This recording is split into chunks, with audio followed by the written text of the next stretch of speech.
من قرآن کریم نے پہلے ہی شروع میں ذالکل کتاب کہا تھا. اس کو کتاب، دنیا کی کوئی کتاب ایسی ہے کہ جس کی زبان آپ نہ جانتے ہوں اور کتاب پڑھتے چلے جاتے ہوں؟ کوئی کتاب آپ بتا دیجیے. زبان نہ جاننا تو ایک طرف، فرض کرو زبان جانتے بھی ہوں اور وہ کتاب کی زبان ذرا مشکل ہو تو آپ ایک آدھ صفحہ پڑھ کے کہہ دیتے ہیں کہ نہیں صاحب میری سمجھ میں نہیں آتی. آپ کتاب پڑھتے ہیں تاکہ سمجھ لیں اس کو. خدا نے بار بار کہا ہے کہ ہم نے اس کو لسان عربی مبین میں واضح طور پر اس کو بیان کیا، لعلکم تعقلون، تاکہ تم سمجھ سکو. کتاب کو اگر سمجھ کے پڑھ لیا جاتا عزیزان من تو نہ ملوکیت باقی رہتی، نہ سرمایہ داری باقی رہتی، نہ مذہبی پیشوائیت باقی رہتی. سازش یہ کی گئی کہ سمجھنے کی بات یہ ہے نہیں، بغیر سمجھنے کے، بغیر مفہوم جاننے کے ان کے الفاظ کا دوہرا دینا جو ہے اس سے نیکیاں مل جاتی.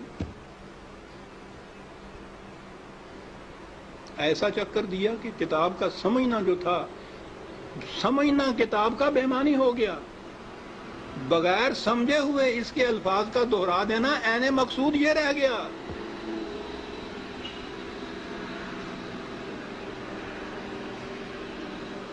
اعلیٰ سے اعلیٰ درجے کی کسی طبیب، حکیم کی، فلاسفر کی نسخوں کی کتاب، ہر مرض کا نسخہ جہاں لکھا ہو اس کے اندر، آپ اس کو سمجھے نہیں اس زبان کو اور وہ نسخے زبانی یاد کر لیں اور صبح اٹھ کے ان کو نسخوں کو رٹتے رہیں، شام تک بولتے رہیں. کچھ پتہ نہ ہو آپ کو کہ سونف کسے کہتے ہیں، ترنجبین کیا ہوتی ہے، اور پڑھتے چلیں. کیا مرض کی شفا مل جائے گی اس طرح سے؟ اس کتاب کا مصرف مقصد پورا ہو جائے گا؟ میں نے کہا ہے ابھی کہ ہے کوئی دنیا میں اور کتاب جس کے ساتھ یہ کچھ آپ کرتے ہوں؟ عزیزان من، اس کتاب عظیم نے کیا لیا ہے کہ ہم اس کے ساتھ یہ کرتے جو کسی کتاب کے ساتھ نہیں کرتے؟ یہ سب اس لیے کہ یہ سمجھ میں نہ آ جائے، کہیں ہو نہ جائے آشکارا شرع پیغمبر کہیں. یہ آج ہی کی سازش نہیں ہے، شروع سے چلی آ رہی ہے. یہ لگا دو اس لائن کے اوپر کہ دہراتے جاؤ اس کو ساتھ بغیر سمجھے.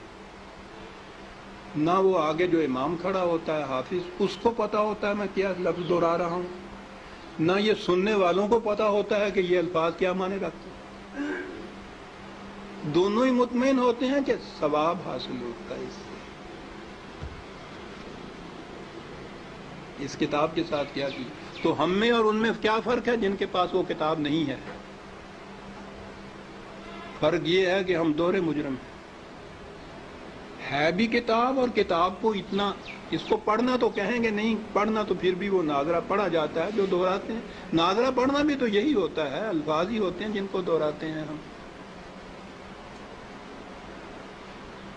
یہ کتاب ہدایت تھی، یہ وہ نقشے اس میں دیے ہوئے تھے کہ فلاں دوراہے پہ پہنچو تو دائیں کی طرف مڑ جاؤ تو اس طرف جاؤ گے، بائیں کی طرف کا راستہ اس طرف چلا جائے گا. نہیں سمجھتے اس کو. ہر مرض کی شفا تھی اس میں، دورائے چلے جا رہے ہیں.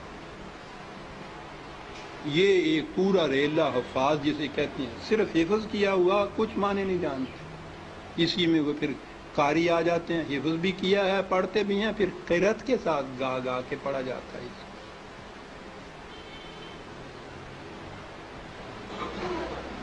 قانون کی کتاب گا کے پڑھنے کی. قرآن میں یہ لکھا ہوا ہے کہ چوری کرنے والا عورت ہو، چوری کرنے والی ہو، جرم کے عوض میں اس کے ساتھ یہ سزا اس کو دو. اب اس کو آپ گاتے چلے جائیے قانون کو.